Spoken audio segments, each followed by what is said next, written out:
Hey, it's Ben. Rahul and I started this podcast because we love hanging out with fellow trial lawyers and sharing ideas that can make us all better. And both of our firms also regularly collaborate with other lawyers across the countries in cases where we can add value. If you're interested in collaboration, or even if you just have a case or an idea that you want to bounce off us or brainstorm, Rahul and I are going to be hosting confidential case workshops the first Wednesday of each month.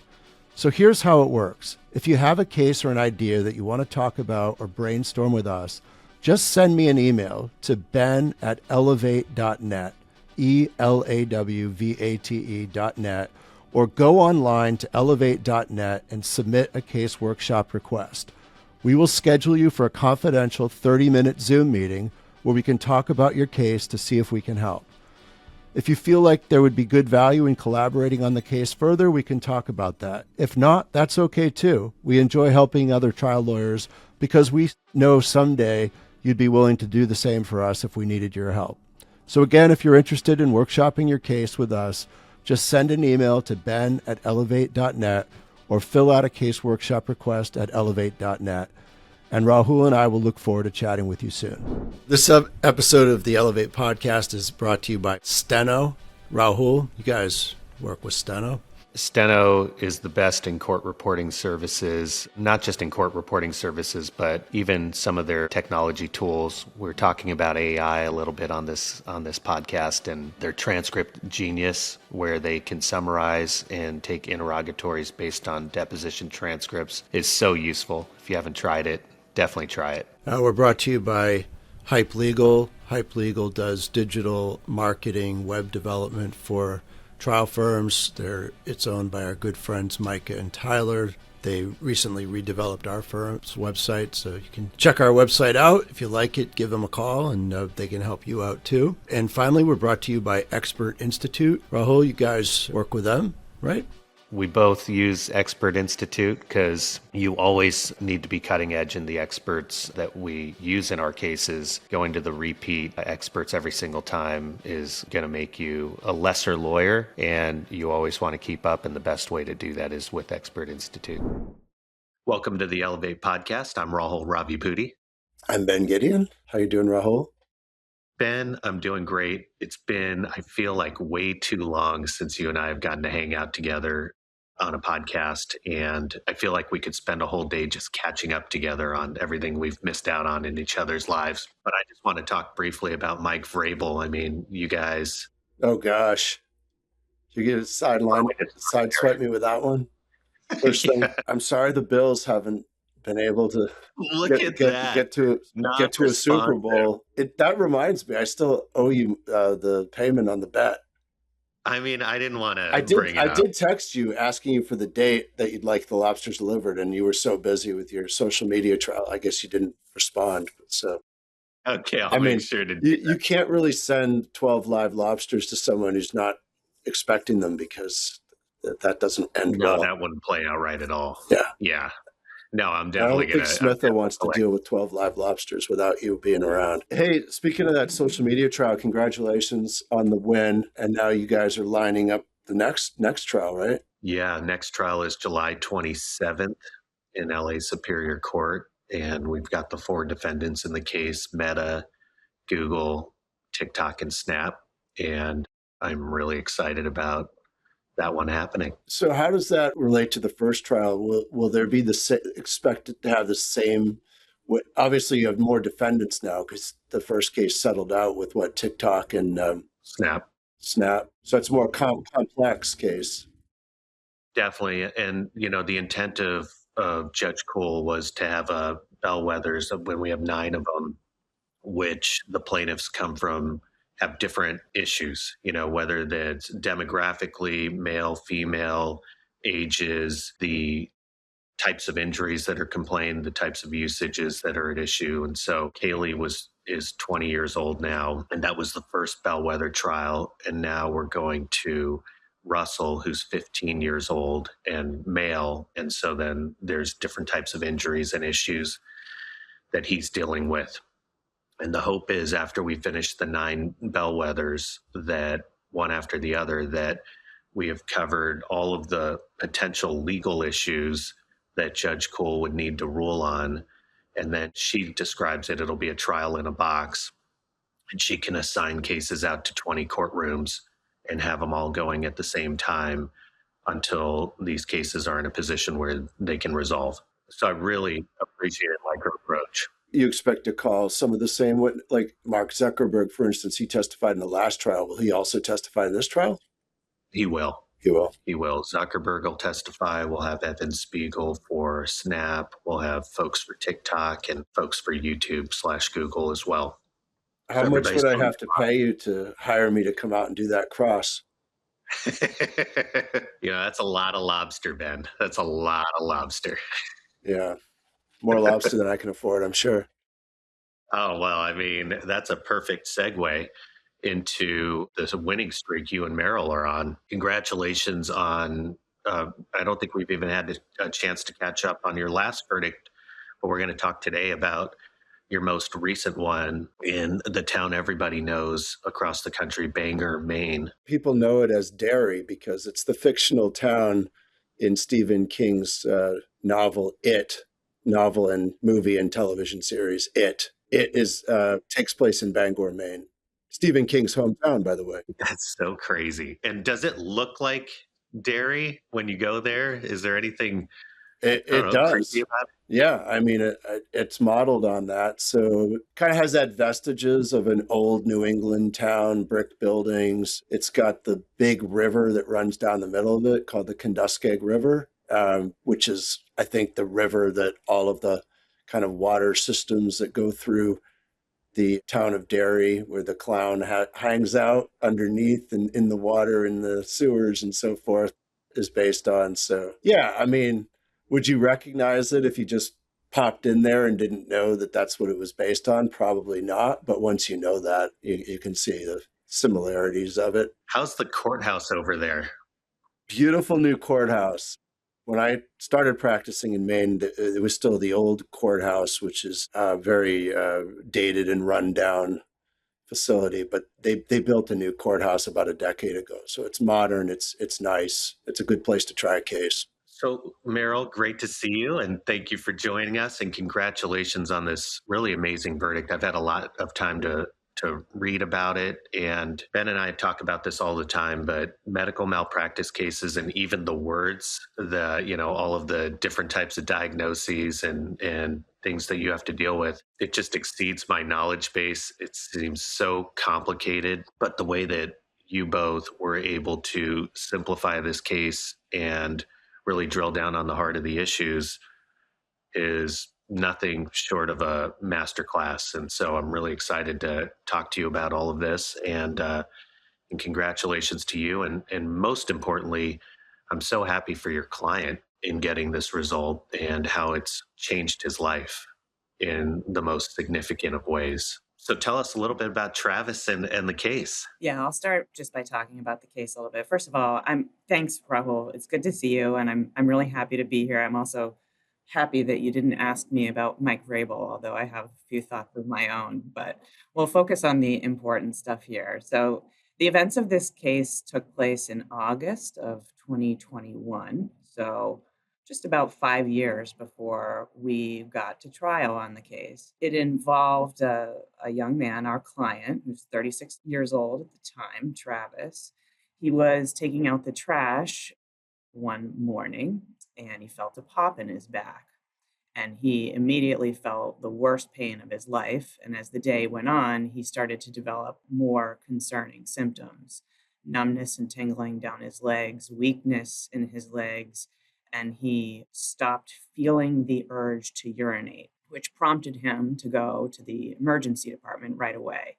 He got to the emergency department at Eastern Maine Medical Center in Bangor around shortly after 5 o'clock that night. Travis was someone who dealt with, some back pain and some tingling or sciatic pain down his legs in the past.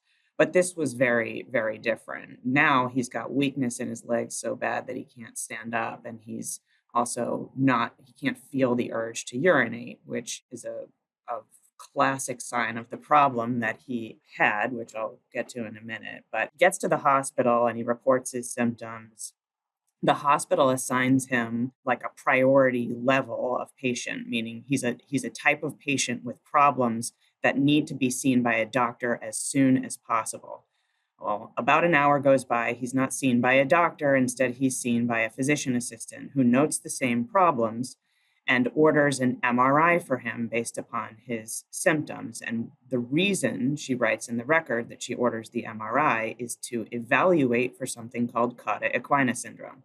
I know lots of trial lawyers know what cauda equina syndrome is, but it's a condition where the nerves at the base of the spinal cord become compressed by something. Usually that's from a slipped or a herniated disc in the low back. But that's what was going on for Travis. And the MRI came back and it showed it.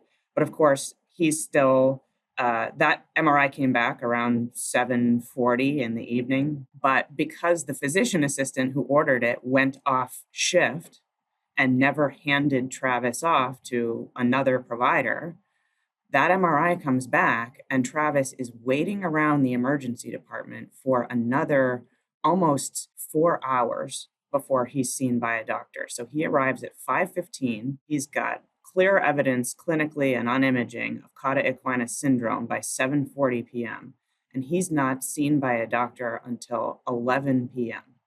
By the time that emergency department doctor sees him at 11 p.m., he's worse. Now he's got new foot drop on the right side, and he's reporting that he's had sensation changes in his testicles. The doctor who sees him contacts the on-call neurosurgeon and reports the symptoms and says, this patient needs to be seen by you, by neurosurgery right away. To cut to the chase, the neurosurgeon doesn't come until the following morning. He says, admit him to the hospital, keep him NPO, and then just doesn't come in to see him until the following morning. So Travis waits overnight in the hospital, all while he's getting worse. He continues to report symptoms. He continues to report numbness and tingling in his feet and in his legs. He's catheterized shortly after midnight, so because he was retaining urine. By the morning, when the neurosurgeon comes to see him, Travis is like a full-blown, complete case of cauda equina syndrome. The neurosurgeon decides that he's going to operate, but doesn't actually schedule the operation until 3 p.m. that afternoon. And by that point, of course, it's way too late to do anything about Travis's condition, and he ends up paralyzed from it. Today, Travis is 41 years old. He cannot walk without the assistance of braces and a walker. Oftentimes he uses a wheelchair if he needs to go longer distance or navigate uneven terrain. He does not have normal function of his bladder or his bowels, so he's incontinent, which is, listening to him talk about, is just a horribly demeaning thing to have to experience as a human being, as an adult human being. He also permanently lost sexual function, so he can't achieve an erection, he can't ejaculate, all things that are just completely devastating to him. There's a lot more that goes to the case about the cast of characters and the way they behave throughout the trial, but those are things I want Ben to talk about. Taking a step back, if I understand a little bit about Travis, who's about 6'6", 350 pounds, had some developmental or learning delays, so neurodiverse, but lived a amazingly independent life, had a girlfriend, and was fishing, hiking, doing all sorts of outdoor activities, living his best life despite some of his adversities and being a vulnerable person prior to this paralysis. Yeah, he was completely independent before this, and now he's lost his independence. He has to be cared for pretty much around the clock because he has incontinence in the middle of the night. He has accidents, needs to be cleaned up.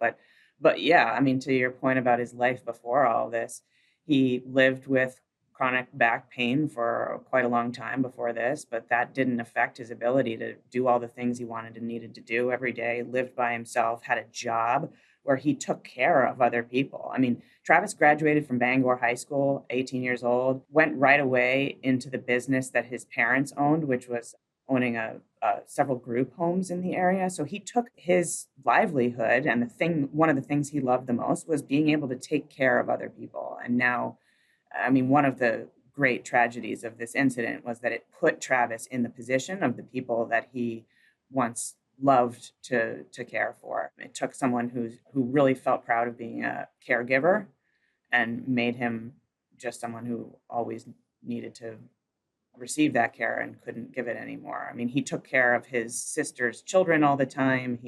He was their babysitter for whenever he was needed. He had a lot that he really loved about his life, and all that's been taken from him. So this case and the medical malpractice claims that are being brought, this is a case about 10 hours of delayed treatment, or how many hours are we talking about here? I think it was, if we're talking from 5:15 p.m. to 3 p.m. the following day, it's somewhere in the 20-hour range or so. So when you guys looked at this case on the front end, did you look at it and say this is a case where it's winnable, or it's obviously there was a wrong and a permanent harm, and we'll talk about all the wrongs in a moment, but did you think that this was something that you could accomplish what you did? Short answer, no. Yeah, just before we move on, I just want to make one last point about Travis. He's a very sweet guy. You meet him, you fall in love with him. He's just a really earnest, good person who's overcome a lot before all this. And I think speaks to his character, somebody who, easily could have given up on himself because he has this fairly severe developmental disabilities. I mean, when you interact and talk to him, you recognize right away that he has challenges. So it's quite obvious. Meryl put him on during the trial. It was just such a great moment because what we were trying to accomplish was just the jury to get to know him a little bit and fall in love with him the way we did when we first met him, which is why we really wanted to take the case despite the challenges that you just alluded to, Rahul.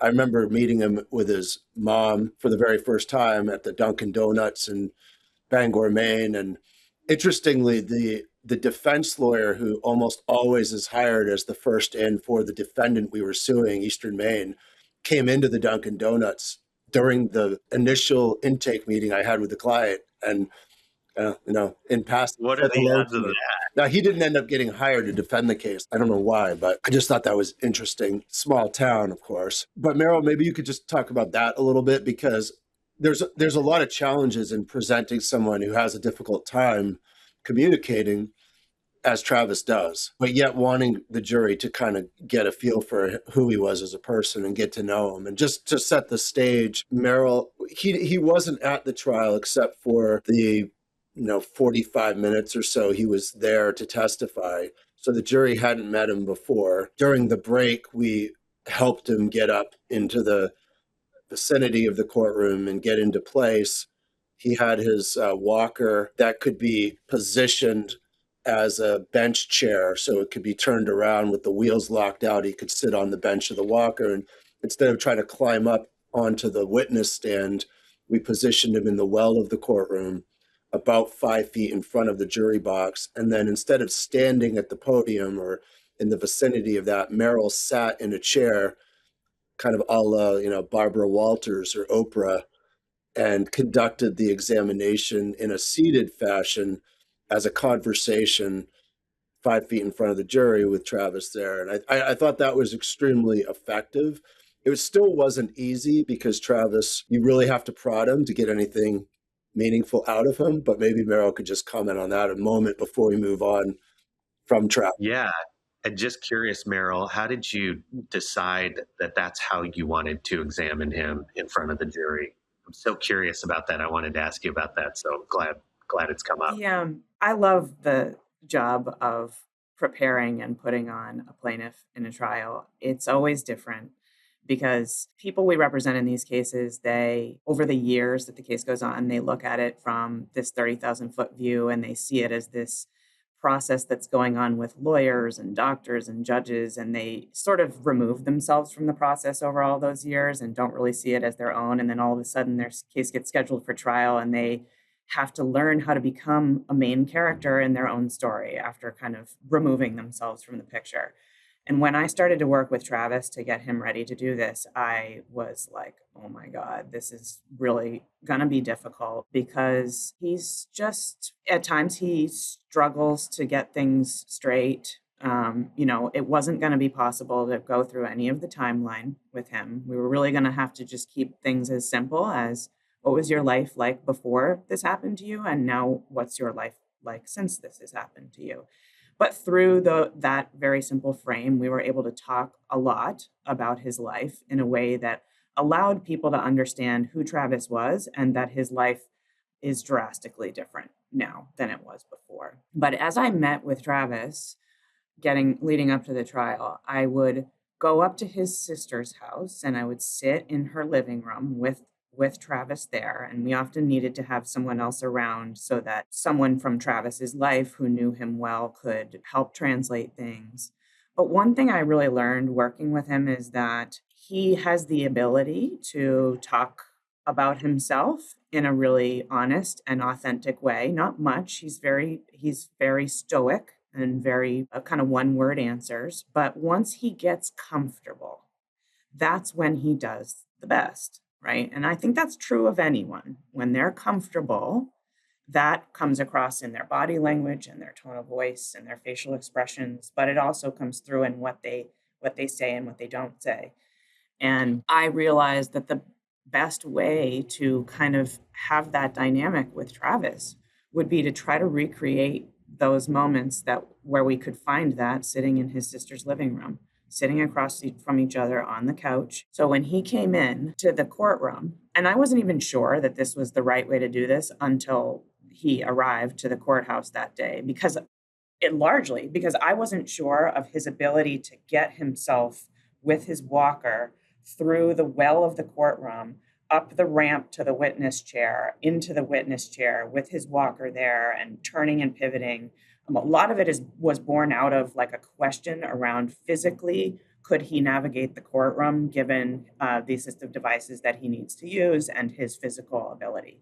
So I thought it's probably going to make sense to not force him to go through that, to get him somewhere short of the witness stand, but still in an area where the jury can see him and focus on him. And then I realized, like, if I'm standing at the lectern and questioning him and looking down at him, that's not really going to make him comfortable either. And so, I mean, I just want to give them credit because I'm sure they're going to listen to this podcast, but our legal assistant and paralegal were there. And I said to them during the lunch break, right before Travis is about to testify, I said, I think I want to do this. I want to question Travis seated on his walker, and I want to be seated just across from him. Do you think that would be like, what do you think about that? And they both went, oh my God, you have to do it. Like that would be really intimate, and that would be a way for Travis to really show his personality. And so I said to Ben, I said, I think we should do this. And he goes, yeah, like do it. It'll be different. It'll break up the monotony of how everyone has seen everything so far. Right. And so Travis comes in and he turns and he sits on his walker and we start the examination. And he did such a fantastic job. I mean, it's one of those moments where when you're a trial lawyer, you try to exert control over everything because you just worry about everything going wrong. And this was one of those times where I knew I cannot control this situation. I cannot control this person. I cannot control his narrative. I cannot control how this is going to go. There's no amount of preparing that's going to make this what I want it to be. And there was something about just like letting go and letting it be, I think, that really allowed it to be as authentic as possible. I know that sounds so painfully obvious, but that is one of the things that we lose sight of so easily doing this. But I was just so proud of him, and everyone on our team was, and his family was. He struggled at times. I needed to ask him several leading questions to say, Travis, wasn't this the case? Or don't you remember this happening? To kind of keep him, because I knew the longer we went on, the more he was going to lose steam and he was going to get things confused. But for the most part, he was just... And you could tell afterwards, he was so proud of himself. He just hadn't felt that good in so long. And that's such a wonderful thing to see. What were some of the things, a couple of questions in two totally different questions, but did Travis address his responses to you? Was it really like a one-on-one conversation, or was he looking at the jury at all? Mostly looking at me. Mostly looking at you. And then what were some of the most striking pieces of testimony or the way that things were messaged that you feel hit with the jury? I told Travis ahead of doing the examination that there are going to be times when he's going to feel upset, that I'm going to have to ask him some questions that are going to upset him, but that the important thing is that he share his feelings. And, it is so hard to get people to talk about their feelings, even though, like, that's what this is about, right? This is about how Travis feels because this has happened to him. And I started to have to ask him questions about what it feels like to not be able to perform sexually, despite having a long-term girlfriend. That's a difficult question optically for me as a woman to ask a man in a courtroom. And it's uncomfortable. His family members are there. It's a horribly uncomfortable thing for anyone to have to talk about in a courtroom. But he took his time with it. He let himself get emotional. Not, it was just such an appropriate level of emotion, like seen and present, but not stifled either. And he just said, I don't feel like a man anymore. And I asked him about what it feels like to not be able to work as a caregiver anymore, and what he used to like the most about that. And he choked up and he asked for a minute and he took his time and see the tears in his eyes, and he said, I need a minute.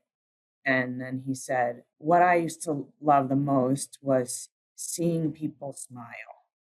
And it was there were lots and lots of moments like that where he was able to say just enough for people to understand just how devastating this was for him. It was just one of these things where it's like, he doesn't need to say that much for people to understand how painful it is for him. After the exam, and then we took a break and the jury went out, the court deputy came over and gave Travis a big hug.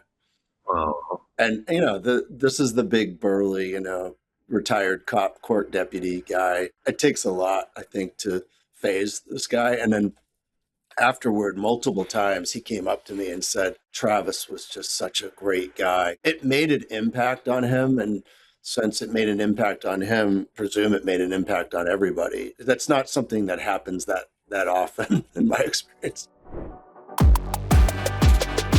Take your playbook to the next level by joining a legal network of all-stars at psrplaybook.com. psrplaybook.com is a free digital legal library created exclusively for plaintiff lawyers by the nationally recognized personal injury law firm of Rahul Ravipudi LLP, and features video content showcasing the tactics, strategies, and concepts implemented by some of the industry's most successful trial attorneys. PSRplaybook.com promotes learning, shared knowledge, collaboration, and best practices. Get in the game and see for yourself by joining our national network of plaintiff lawyers. Subscribe now at PSRplaybook.com and learn from the best.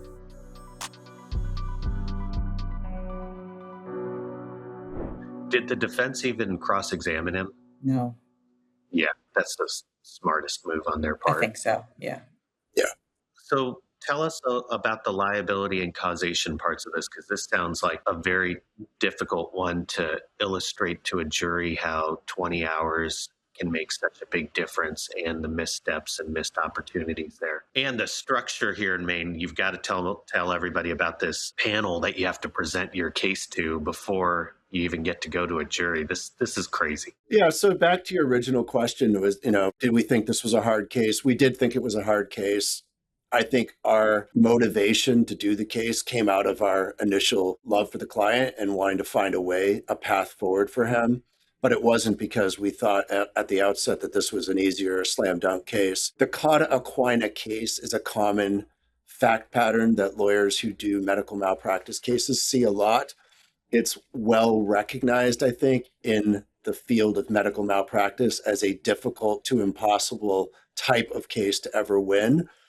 And part of that is the medical literature and kind of thinking around cauda equina. I often think it's sort of intentionally designed this way by the neurosurgical community, but the medicine and standards that apply are almost designed to prevent the possibility of ever having a case, because the sort of common theory that you hear from doctors about cauda equina and based on literature and studies is that there's a 24 to 48 hour window that a neurosurgeon has in order to address acute cauda equina syndrome, and that as long as you operate within that window, you've met, this is their argument, you've met standards of care. And the problem is that within that window, a patient with acute cauda equina is likely to progress to at or near paralysis. And the other operating principle is that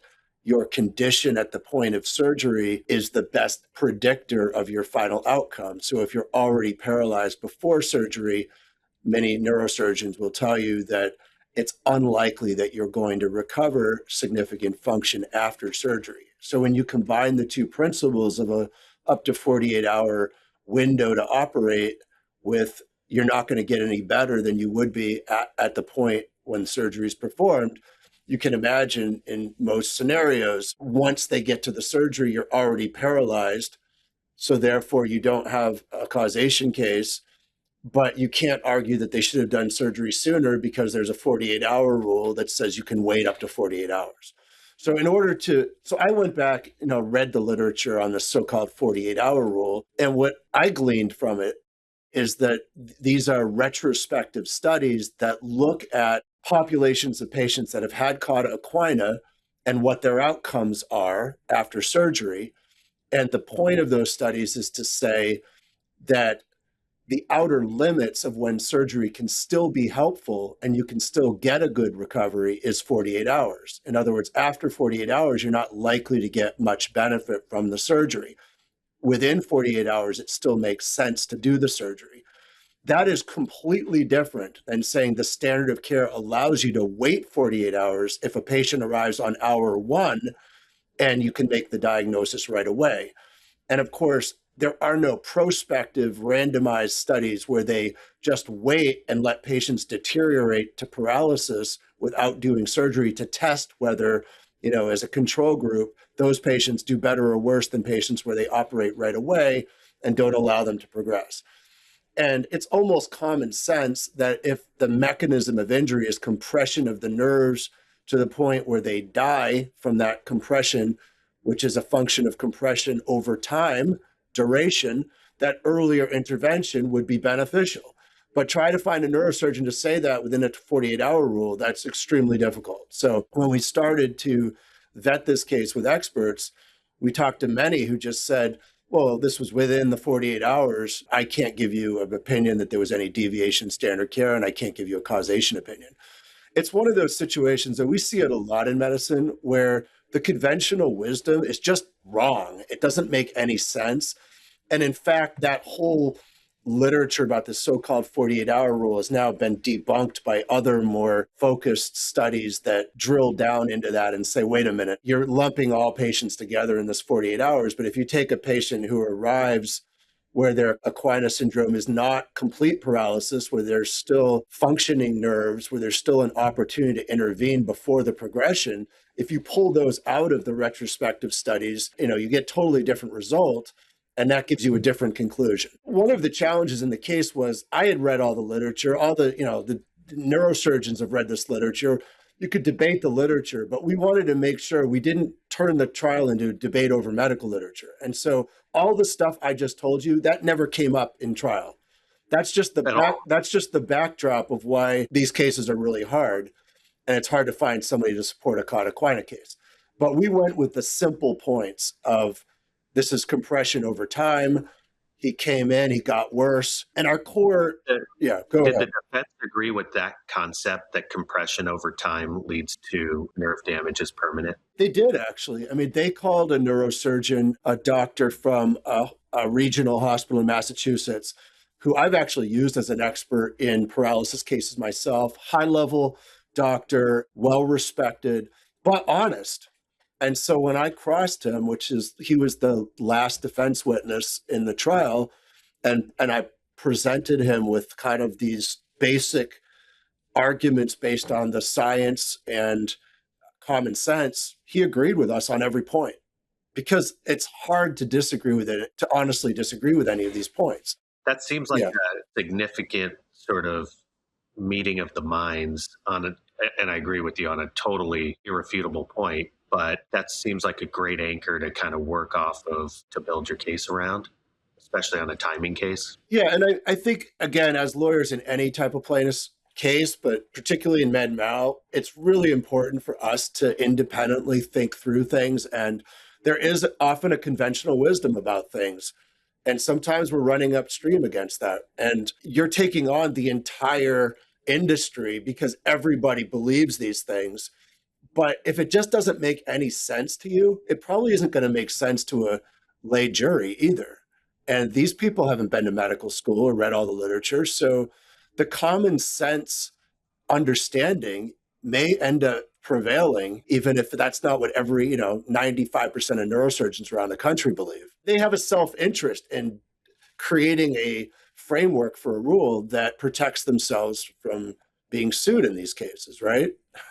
Totally. So you've got the meeting of the minds that the longer you wait, the more permanent and significant the harm. So kind of walk us through some of the significant issues in the case and some of the turning points for you. Yeah, so as Meryl alluded to, there were some quite interesting dynamics in this case, as every case has, that are unique to it and I think impacted the result. One was this issue of the panel hearing. And you alluded to that. In Maine, in every single medical malpractice case, we have to try that case to a 3-person panel before we're even allowed to file the case in regular court. And it's a bad process because the panel process is designed to be heavily biased, in my view, against claimants, partially because one of the panelists has to be a doctor in the same subspecialty as the doctor you're suing.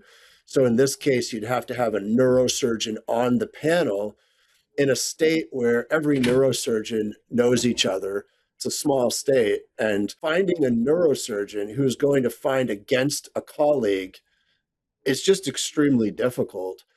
And then the other panel members are a permanent panel chair who's kind of a professional panelist who is paid by our state and has tried panels now for 30 years, and a volunteer lawyer, neither of whom have real medical backgrounds.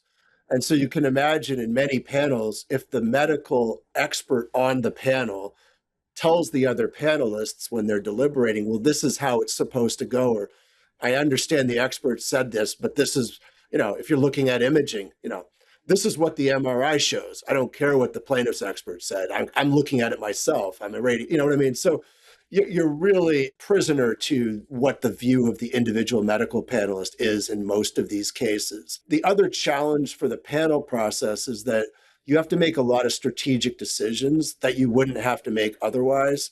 For instance, it's very hard to win a panel, at least historically it has been, unless you call your experts to testify live at the panel. That's extremely expensive, of course, as we know, pulling in experts for a day hearing, but it gives the defense an opportunity to cross-examine them for a second time, because in most cases, they've already taken the expert depositions before the panel. So now your expert has been cross-examined twice before they're cross-examined at trial. The defense has ironed out the kinks in their cross by then and figured out an effective approach. That's one problem. But the bigger problem from my perspective is it eliminates the spontaneity of your own cross on their experts, because they're calling their experts at panel. If we take the expert deposition, now they're seeing us for a second time at the panel. By the time they get to trial, this is the third time they've been crossed by us. So we've changed our entire approach to the process. We now no longer take the depositions. We no longer present our experts at the panel, so they don't have an opportunity to cross them for a second time. And that creates risk that we're going to lose the panel, but it provides us better strategic positioning as we go forward towards trial. So just a lot of things that go into this that you wouldn't have to deal with without this ridiculous process that in the middle of your case. Fascinating. So now, one of the things that, without bearing the lead here, that you got to share, Ben and Meryl, is if there is a unanimous decision by the panel, your jury gets to hear that, right? That is generally the rule. However, and this is something you're not aware of, Rahul. In this case, we were able to knock out the panel decree entirely because we were able to develop an argument that the panel process was defective procedurally. And this is the very first time that argument has been successfully made in our case, in our state, but it has enormous precedential value now because based on that procedural defect we identified in the panel, every single panel up until that panel and going forward, if they don't fix the process, will not be allowed, if the judge follows the ruling of this judge, to be presented to the jury. So we were able to get the panel findings completely excluded from evidence at this trial.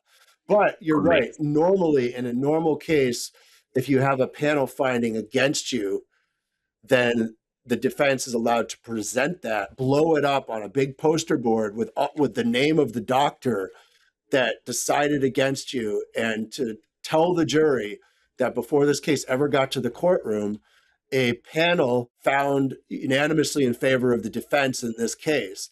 That has been challenged constitutionally as an infringement of a plaintiff's Seventh Amendment right to a jury trial. Our Supreme Court upheld that as not unconstitutional, but then limited what one can say about the panel proceeding and required the judge to give sort of a contextual instruction that tells the jury this was just a preliminary procedural step, that they may or may not have heard all the evidence, that they're not required to follow it, that they can consider it as one piece of evidence. But with that curative or that contextual instruction, we are then not allowed to comment on it. So, for instance, if they didn't hear all the evidence, if somebody changed their testimony, we would not be allowed to say, that expert that you heard from in this trial, that expert didn't testify at the panel hearing. The panel didn't hear that. Or the defendant who changed his testimony said something at the panel, but then said something different in this courtroom. The panel made its determination based on that assumption, but that assumption turned out to be wrong. We're not allowed to comment on it. So it just sits there, as a finding. And we've done a lot of focus group work and data studies that try to assess how much weight the juries give to the panel. And what we found is, for the most part, they don't give it a ton of weight because the jury doesn't want to believe that they're just rubber stamping somebody else's decision. If they're spending 2 weeks of their lives in a jury trial, they want to believe that has some meaning and that they're the decision makers, not some other bureaucratic, body. However, for jurors that are defense jurors that want another reason to find against the plaintiff or to argue their case toward their fellow jurors, that it becomes an important tool for them to do that. So I do think it has some significance in that respect, in terms of on the margins, helping the defense jurors either feel comfortable, being a defense juror or arguing their position to their fellow jurors and trying to get them on board. So we successfully navigated the panel issues in this case. The big 10,000-pound gorilla issue in this case has to do with the testimony of the neurosurgeon. It's one that I found to be really interesting intellectually in terms of trying to figure out strategically how to handle it. So in this case, one of our strongest arguments, we thought when we took the case on, was that when they finally recognized, somebody figured out that the MRI results confirmed that this patient likely had cauda equina syndrome, which, as Meryl said, took hours and hours because they lost track of the patient in the ED. But they paged the neurosurgeon, and the neurosurgeon didn't come in. And this is a medical emergency where every hour can make a difference. And we thought that was pretty significant, that a jury might think that the neurosurgeon who's on call for these circumstances should respond properly and come in and see this patient and evaluate. So when I got to this, took the deposition of the neurosurgeon early on, my plan was to lock that down, to try to understand why he didn't come and see this patient, and to build the record on centered around that issue. Well, about 20 minutes into the deposition, when I asked the neurosurgeon sort of just even a general kind of question relating to this, he launched into telling me that he had come and seen this patient shortly after 5 o'clock, shortly after the patient arrived in the emergency department, and had a detailed recollection of doing so. Now, that caught me by surprise. I wasn't prepared for that. I pointed out to him that there's not a single record in the medical chart, not an order, not a progress note. None of the other providers noted he was there. And I said, that surprises me, doctor, because there isn't a single record. He acknowledged that, but said, I remember going. And not only did he remember going, he remembered exquisite details about all of the interactions he had, the examination he performed at the time.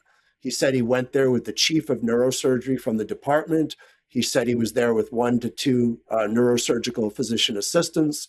He described doing a detailed neurological exam. He went body part by body part and told me what the results of the exam were at the time. He recounted conversations he had with my client in detail, including eliciting the history from my client that this weakness, inability to stand, inability to walk, weakness in both of his lower extremities, which was a very important symptom in terms of coming to the diagnosis, said our client told him that that was a long-standing problem, that it had been there at least a week and maybe longer, which really changes the equation, because if it's not an acute issue, if it's chronic, the timing of surgery is not that critical. He then went on to say what his differential diagnosis was. At that time, he described learning that our client had a history of a congenital spinal condition called spina bifida. He said that the urinary incontinence or retention issue wasn't that concerning because for patients with spina bifida, they often have urinary dysfunction. He said he couldn't move forward with anything else until he understood the spina bifida better, because that was the likely root cause of all of these problems. He said that the next step had to be ordering an MRI study, leading us to believe that he either ordered the study or caused somebody else to order the study. And then later asked about the timing of surgery. He explained that, again, that this wasn't in his mind a chronic issue. An acute issue, it was a chronic issue, and that the timing wasn't that important because of the chronicity of things. So that was the state of the record coming out of the deposition. I deposed him over about 2 hours. A half of that was going into detailed testimony about this bedside evaluation he did shortly after our client arrived in the emergency department. Well, we then got to the panel hearing. At the panel, my game plan was to examine him to point out that none of that made any sense, because there's not a single record illustrating that, nothing else, that none of the other witnesses who were involved testified that he was there. There was a whole host of other things happening that he had no involvement in. He didn't order the MRI study. He certainly didn't even know that there was an MRI study ordered, because he didn't follow up on it within hours and hours after it resulted, on and on and on. And when he did come to see the patient the following morning and did document a note, he didn't mention anything about having been there the day before or any interval changes in the patient's condition over the hours since he had last seen him. So that's where I started my examination. But within minutes, did you have the audit trail after that deposition to confirm that everything in the record was as you understood it? So he had said one of the things he had relied on in that bedside exam was reviewing the patient's chart, so that he had a history of the patient beyond what he was able to glean. Because I had pointed out, well, this patient has intellectual disabilities. How much can you rely on the patient's own history? And he said, well, I had also reviewed the chart. So yes, after the deposition, we got the audit trail, which lo and behold showed that he had not reviewed the chart. He had not reviewed it at all that day. Even when he was paged at 11:30 at night, he didn't review it. He reviewed it the following morning for the first time. We knew that he hadn't been there. We knew that he hadn't done any of the things he said he did, and we were prepared to cross him on that at the panel hearing. Within minutes of my examination of him at the panel hearing, he fell on the sword entirely. And he said, you know, that testimony I gave, I've searched my mind. I've now realized that I must have been thinking of a different patient, or I must have been confusing the times. I'm really sorry, but none of that really happened the way I said it happened. And I was caught a little bit flat-footed because my whole plan for the exam was to point out that the things he said happened didn't happen. Now he's falling on the sword, acknowledging that, trying to get some, extra points for honesty and coming clean about it. And ultimately, I was able to, play some clips from his deposition to the panel, showing the detail in which he had testified about this, but not that effectively. I only had 15 or 20 minutes for my examination because it's short. I was caught a little bit flat-footed. And, the panel still found unanimously for him in a case where he testified to things that were totally different than he had testified to under oath in his deposition, which I think illustrates how biased our panel process is. So when we started approaching this case for trial, now the interesting thing about a trial is neither side is allowed to reference or use the panel testimony except for impeachment purposes. But I knew what his testimony had been, right? And I knew that if I put him on the stand, he was going to try to reenact the same strategy he did at the panel of trying to come clean about it and sort of removing the moral force of this dramatic change. And to me, it wasn't so much the change in the testimony of the facts of what happened. It was the change in how that affected his medical decision-making, because his whole premise for why he didn't act sooner was that this was a chronic issue. The premise for why it was chronic is that's what the patient had told him at a bedside exam, because there's nothing else in the record anywhere that suggests it was chronic. So that's the only way he would have known or believed that to be the case. So it wasn't just academic that he had a different factual basis. That's the premise for the decision-making. At trial, they had an entirely different premise for the decision-making, which was that it wasn't really true cauda equina day one, because it was inconclusive what his real diagnosis was, and that didn't become clear until the next morning for various reasons. But that's not the reason he gave for why he waited at the deposition time. So it had a real impact on real issues. It wasn't just, well, we got you saying something different, right? And so what we elected to do at trial, knowing that that was going to be his strategy if we put him on the stand and asked him any questions at all, we just played essentially virtually the entirety of his deposition. And I don't think they were prepared for that. They wanted to re-execute the plan they had done so effectively at the panel hearing. And it was such a crazy thing, Rahul, because keep in mind, okay, we've already done opening statements. In opening, we give a timeline of what actually happened. Goes to the AD, as Meryl said, 5 p.m. They don't figure this out until 11:30 p.m., page the neurosurgeon doesn't come in. In the defense opening, they don't allude at all to him being there earlier. They acknowledge that the timeline is exactly what we're saying the timeline was. They're arguing that there's different conclusions to be drawn from the timeline, but they don't question the timeline at all. They don't suggest that, well, the doctor said one thing, but you're going to hear that, but now you're going to hear that that was different. They don't, preface that in any way. And then now they've heard from all of the people that saw our client in the emergency department, the intake nurse, the PA, the emergency department doctor, all of whom just testified to the same timeline that the jury's already heard about. There's been zero reference by anybody of the neurosurgeon having been there and done anything earlier. And the premise that everyone has agreed to, including all of the doctors that worked for the hospital, is that he wasn't there and he hadn't been paged till 11:30. Now they're watching an hour and a half of his testimony in excruciating detail about things they already know didn't happen. And watching their faces during that testimony on the screen was just priceless, because you could just see the wheels in their brain turning. Like, it was like a, what the fuck is this? What is going on here? This doesn't make any sense. And, some of them probably didn't know at that point, well, did that happen? Did it not happen? Probably they mostly assumed it didn't happen, but probably some lingering doubt about it.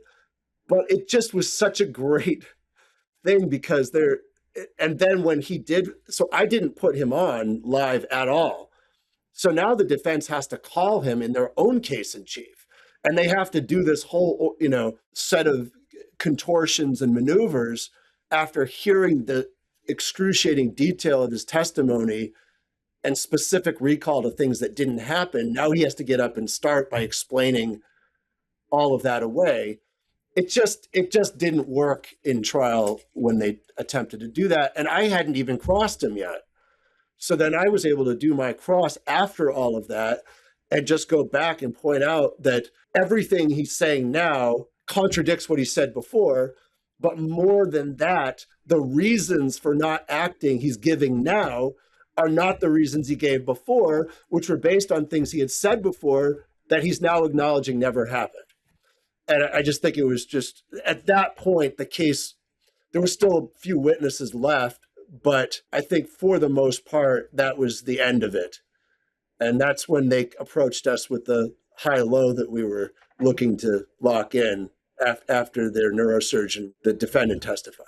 So I just want to add, just to having watched this all unfold, because of course Ben comes up with this plan before the trial and he explains, like, this is what I think I'm going to do. I think I'm going to play the deposition testimony in our case and then just wait and do my, principal cross after the defense calls him in their case.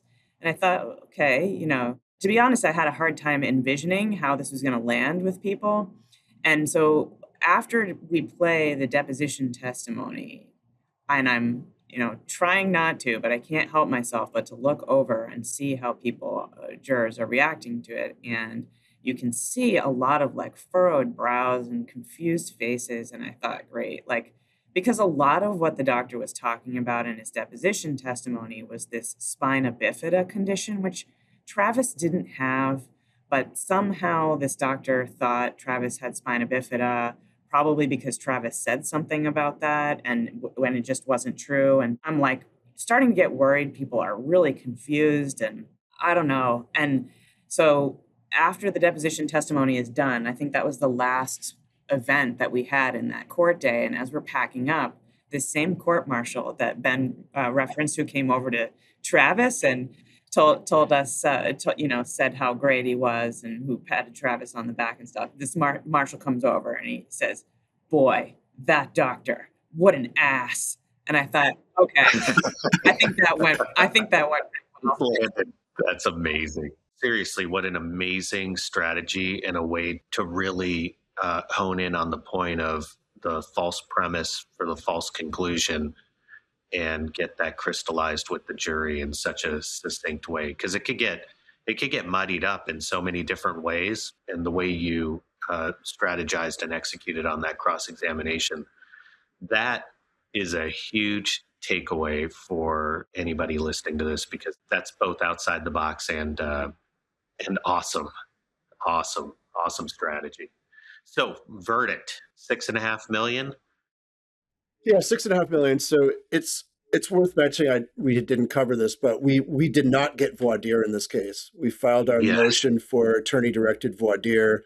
The judge denied it, so we ended up having a supplemental questionnaire, and we did get a good amount of information on individual jurors. And then we were able to question people individually in camera on some of their questionnaire responses. But when we got our jury seated, I think I made the comment to Meryl and other people on our team and our jury consultant that I thought we had a good liability jury. We had a lot of, I would say, 40, 50 something or younger women and well-educated women. Our jury, our foreperson actually had a PhD, I think, in biology or something. And we were looking for well-educated jurors. So my view was we had a really good liability jury, but not a great damages jury. And that's sort of how it bore out.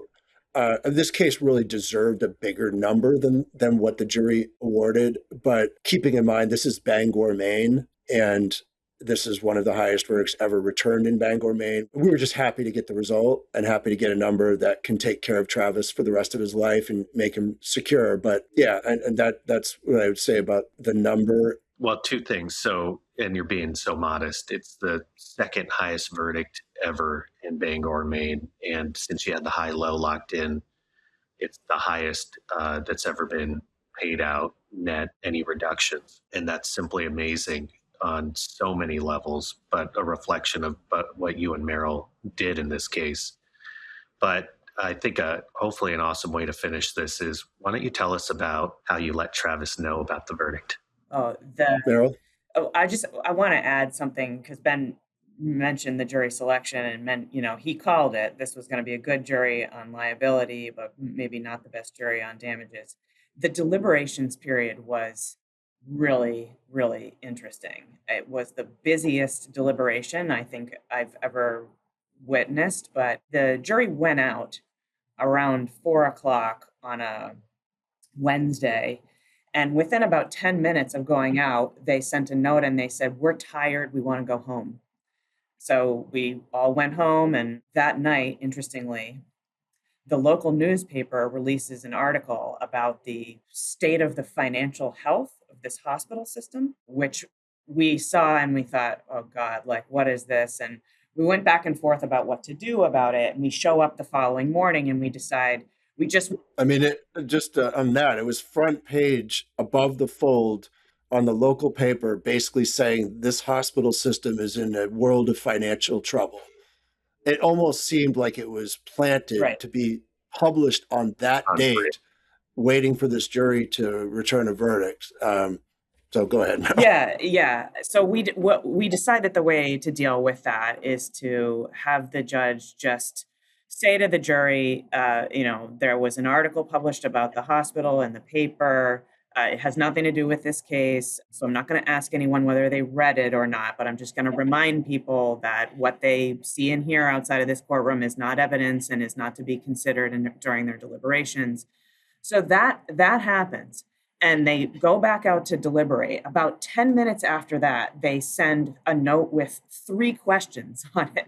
And the questions are, I literally have a copy of this on my desk in front of me. The questions are, may we please have a copy of the instructions for the jurors? May we have a copy of the emergency department doctor's testimony? And may we have a copy of the slides of the life care plans?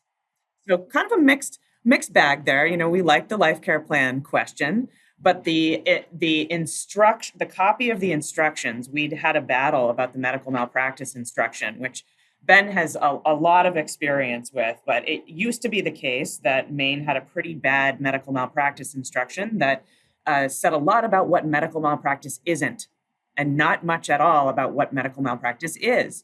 That changed, and the current instruction is quite good and is very clear about what medical malpractice is. But for some reason, this judge wanted to give the old version of the instruction, which was not good for us. So we were very worried about them getting a copy of this instruction. The emergency department doctor's testimony, the court reporter had not generated a transcript, so they had to bring the jury back into the courtroom to do a readback of this doctor's testimony. And while the readback is going on, we had to go to sidebar about something during the readback. So we didn't see this, but our paralegal saw this happen. She saw a group of female jurors in the front row, after hearing much of the testimony, the readback of the testimony, they all turned and looked back at a male juror in the back row, and they said something like, "Are you good?" And that guy says to them, "Yeah, I'm good. I'm sorry. I didn't realize it was going to involve coming back into the courtroom. I'm good." And they go back, all of this, we finish the readback, they go back into the deliberation room. We're like, oh, now we can take a break. It's going to be a bit. I leave the courthouse to go get lunch. The jury and my paralegal calls me 5 minutes later and she says, "There's a verdict." So I think what happened is that this guy in the back row was the compromised juror, right? He came over and he decided to vote. But that's probably what resulted in the number being what it was. It's a compromise. And that number ended up being like basically the midpoint of the 2 life care plans. But when we got the verdict, we called Travis, and I think he was in shock, to be honest. Because I don't know. It's hard for me to know what he expected from all of this, but he was quiet, and he was with his mom, and I told him the number, and he just kept saying, wow, wow. He didn't say much, but I could tell he knew that his life was going to change. He's been able to say more about it as time has passed since the verdict, but it's just so palpable for him that this amount of money is going to change his life. It's going to give him a completely different life than he could have ever imagined he would have. Truly, truly. So it's just, that's the most rewarding, as everyone knows, that's the most rewarding moment of it all, is to call someone and say, a group of strangers believed you, and they believed in your story, and they believed that you were deserving. That's a moment every single person who goes through this process deserves to have, and very few get to have. But boy, is it. Rahul, you and I were talking about the pinnacle of this profession, the really bright moments where you feel all the feelings and see all the colors, all of everything all coming together. And that's one of them, right? Amazing. I'll tell you, getting to spend time with both of you today, Ben, when we started this podcast, we did it hoping we'd get to learn, other people would get to learn. And today is just a reflection of exactly that. I've learned so much from both of you on strategies on examining your client, strategies on sequencing, when to hold your powder and then blow them up at the right time. You two are amazing. So congratulations, and congratulations to Travis. And thank you for sharing this with everyone. Thanks, Rahul. Thanks, Rahul.